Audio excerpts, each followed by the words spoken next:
Action!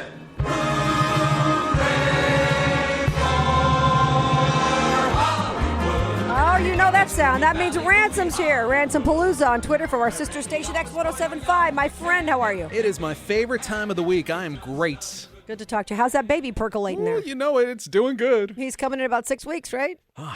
Quicker than we know. We learned how to install a baby seat yesterday. Really? Yeah, it was pretty infuriating. Like, I didn't realize how easy it was until I figured out how easy it was. So about 3 beers into it, I'm like, why is this so difficult? And then something just clicked, and I'm like, oh my, I'm an idiot. Well, that's all right. We grew up without car seats. We did just fine. We survived standing up on the seat, and then mom would just put her arm across if she had to slam on the brakes. I don't know what the problem is with you people with car seats now, for heaven's sake. I think we just rolled around the back seats when I was a kid. That's it. I don't remember car seat ever. No. We never wore a seatbelt unless we were in the front seat, and even that wasn't one of the harnesses. So anyway. We turned out just fine, right? Exactly. We are fine. All right, so talk to me about the Huntsman.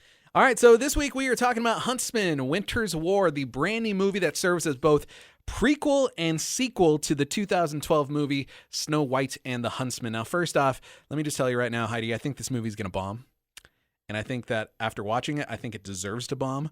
The Huntsman, again, is a prequel and sequel to that 2012 movie.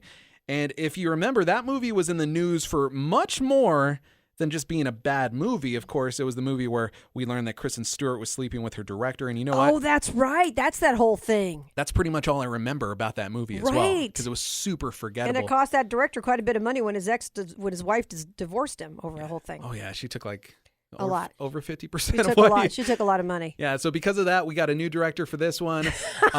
Kristen Stewart is not in this movie. Whoops. It's one of those weird sequels where the main character of the first movie doesn't return. You don't see that very often. It happened with like Predator 2 and a couple other movies that aren't coming to the top of my head right now. But it just has like a weird feel when you are expecting to see the story's main character.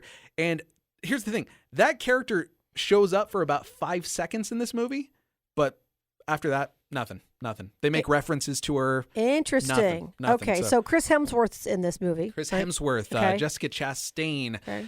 We've got Charlize Theron, Emily Blunt, and a new director. And I just got to say, like, everything is just kind of wrong about this movie. Like, and I like these actors too. I really like Chris Hemsworth. I think he's great in the Avengers movies. I think Jessica Chastain is one of the most exciting actresses out there right now. The same can be said about Emily Blunt, but they just phone it in this movie. Oh, really? And I just feel like this movie and this new director, I don't know if it's the dialogue, the lines that were written for these people, but it's just really, really bad. And again, going back to Jessica Chastain, one of the actresses that I was really excited for. She's beautiful. Beautiful girl. She plays like a Scottish archer. And you can tell that this movie took a lot of influence from a lot of Disney movies like Frozen, like Brave. Yeah. But the thing is, her Scottish accent is just really bad and it breaks all the time. So it's one of those little things that just pulls you out of the movie. I'm not trying to say that everything about The Huntsman is bad. There are some good things. Scenery? The scenery, the visuals are really cool, but everything else is just subpar. Watch it on mute is what you're suggesting? Pretty much, yeah. If you just like to see really good special effects, then you might might find something to enjoy about this movie here. But yeah, everything's just really bad. Charlize Theron, again, a great actress. She's an Academy busy girl lately. Award-winning actress. Yes. And she totally phones it in. It is Really? like one of the most campy performances I've ever seen her in. She's so over the top. She's only in the movie about 20 minutes of the movie. And then let me back up a second. Who do you blame that on? We're speaking with Ransom Palooza, of course, on Twitter, our movie critic. Who do you blame that on when people phone it in? Do you blame that on the actors, or do you blame that on the director not bringing out the best in these people? Sometimes it's a script, but even with a bad script, right, you can do something, maybe. Well, kinda? it kind of determines when something like this happens, I think, all right, well, have I seen this actor be good before? So with somebody like Charlize Theron, I'm like, yeah, of course. She was awesome in previous films. The same can be said about Emily Blunt. So I blame it on direction and I blame it on writing. Okay. So whoever wrote the scripts, it gives them very little to work with. And there are actors out there that when they get bad scripts, they're able to improvise lines and do what they can to save movies. Sometimes it works, sometimes it doesn't. And I don't know if Charlize Theron is one of those actresses who is capable of improvising on the spot. She definitely didn't show that she was capable of improvising on the spot.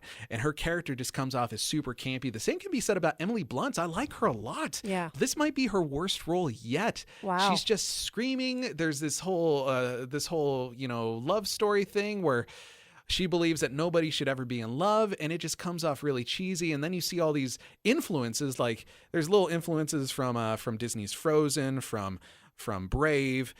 You could tell that they try to be Game of Thronesy kind of a little bit in there, and it just feels very muddy and very confusing. Interesting. It's funny that you should mention that about movie lines and how people can improvise. I just happened to get through I love As Good as It Gets, one of my favorite movies ever. And when you watch the version where the actors are actually talking about the movie, and the director, it's a lot of fun. There's the one scene where they come home and the dog is there, and what's his name? The blonde one, Greg Kinnear, says, "Mommy and Daddy are home." That was like that was not in the script. Yeah, and that was one of the funniest lines in the movie. And the look on Nicholson's face, and it was hilarious. And so it's one of those things where if you've got a director like Burroughs or somebody who's going to just go with it, let them do what they do because they're brilliant at what they do. And a lot of that movie was stuff that wasn't scripted. They were talking about it, and so I think maybe some directors are too uptight and they don't want to give people that leeway. Do you think that's a possibility? Absolutely. That's a definite possibility. I mean, one of my favorite moments of movie history is an improvised moment. And if you remember the Steven Spielberg movie Saving Private Ryan, when they finally get Matt Damon's character and he's talking about his story about his brother, making out with this really ugly girl who looks like she fell down the tree and hit the ugly tree and hit every branch on the way down. You go on YouTube, you YouTube this, you find out that entire 5-minute scene was improvised, so much to the fact that Tom Hanks went off to say later in a later interview that's some of the most incredible acting he's ever seen in his career. Wow. Sometimes it could be great, and other times it's just not. Some actors can do it, some just can't. Yeah, that's true. So The Huntsman, save your money. Don't even bother with Redbox is what you're saying. I would skip it altogether. I think that this movie's going to bomb. I think it deserves to bomb.